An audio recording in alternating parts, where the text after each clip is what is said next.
Today I'm going to be telling you about the Battle of Passchendaele. When did the Battle of Passchendaele occur? The Battle of Passchendaele began on the 31st of July 1917 and ended almost 5 months later on the 10th of November 1917. It was a battle in Belgium in World War I. Why did the battle occur? There were plenty of excuses for the Battle of Passchendaele. British General Haig thought the Battle of Passchendaele would be perfect for a variety of reasons. The Germans had been using the ports along the Belgian coastline as submarine bases. Haig thought that they should liberate these captive villages. For one, submarines were pesky vehicles indeed, destroying ships filled with supplies. Another thing is that he thought that he could redirect German attention from the Western Front, because the French there were exhausted, wounded, and weak. Haig thought that if they took Passchendaele, a plateau looking out to the coast, then they would be able to take these ports from the Germans. This was no foolproof plan though. Even if they could break through the powerful German lines, there was no certainty that they would be able to take the coastal ports. The offensive here was also far from the most important. The Western Front and others were more important to the war effort. Despite these fears, it was approved by the British cabinet. What happened? British and French soldiers attacked the trenches on July 31st. They fought for a month to no avail. Even with dozens of tanks, they were failing. Nearly 70,000 British soldiers were killed during the fighting of a single month. By September, political leaders in Britain were telling General Haig to pull back his troops and halt the battle, but he refused, set on his goal. At the same time, he brought in thousands of Australian and New Zealander troops to the battle. They got nowhere. Every time they took land, they were thrust back to the position that they had prior.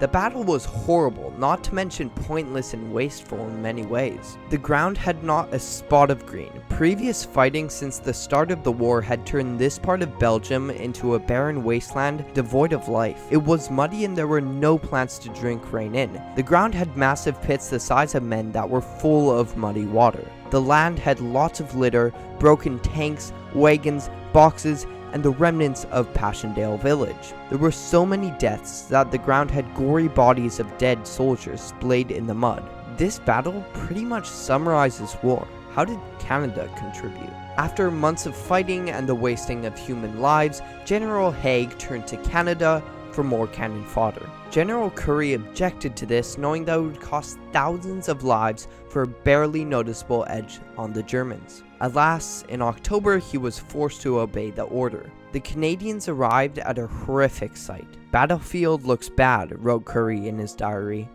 "No salvaging has been done and very few of the dead buried." I cannot understate how treacherous the battlefield was. Not only were you constantly under attack by gas, bombs, and bullets, but the ground was very dangerous. The soldiers got around using little duck-walk tracks. If you fell off them, you could die in the man-tall mud-water-filled craters. The fighting was fierce, but slowly the Canadians were gaining ground. Slowly.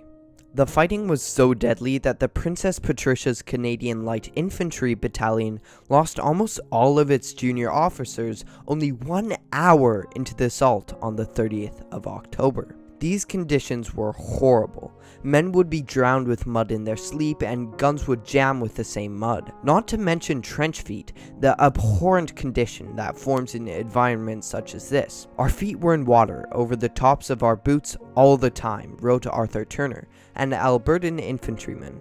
"We were given whale oil to rub on our feet. This was to prevent trench feet.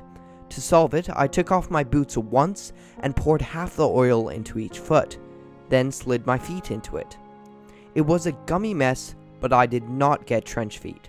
If you have ever had muddy wet boots, then you can start to imagine a fraction of these conditions. On the 6th of November, the Canadians launched their third attack on Passchendaele Ridge. They succeeded. They captured the ruined remnants of the village from the exhausted German defenders. And then by the 10th of November, the battle ended. This did not come without cost, this hard-won victory. 66,000 Canadians were dead, another 12,000 wounded. Overall, an estimated 275,000 Allied men gave their lives for this, and another 220,000 Germans were killed and wounded. But Did they liberate the coastal Belgian ports? The whole point of this almost 5-month-long battle? No. Winter set in after the battle, making it almost impossible to continue forth. The Germans also sent more troops in the direction, making it too risky to continue on.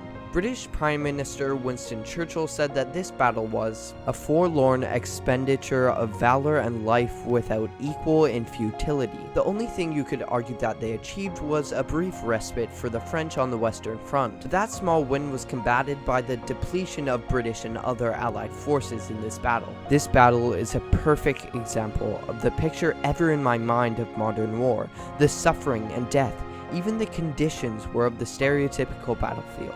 The battle for Passchendaele Ridge, wrote Arthur Turner, was without doubt one of the muddiest, bloodiest of the whole war.